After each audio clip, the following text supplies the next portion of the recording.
We learned in Chapter 1 that physical reactions are changes that do not form new chemicals. Phase or state changes are physical changes that are relevant to chemists.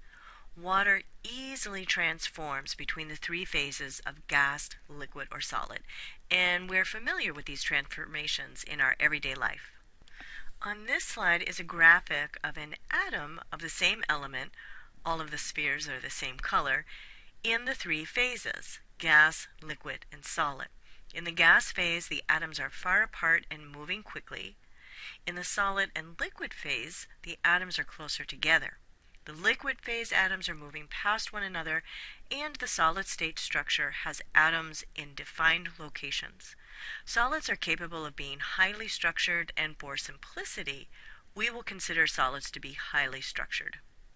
Not all matter exists in all three phases. For example, table sugar tends to burn as it melts. Some chemicals decompose before turning into the liquid or gas phase.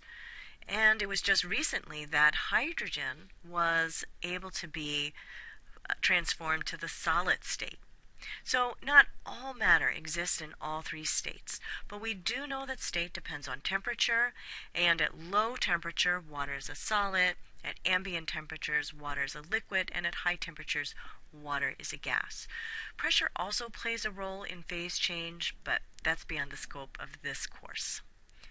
Temperature comes into play because the state of any chemical at any given temperature depends on the kinetic energy of the particles compared to the attractive forces between those particles. If the attractive forces between the particles are weaker than their kinetic energy, then the chemical will be in the gas phase. If the attractive forces are stronger than the kinetic energy, then it exists in the liquid or solid states.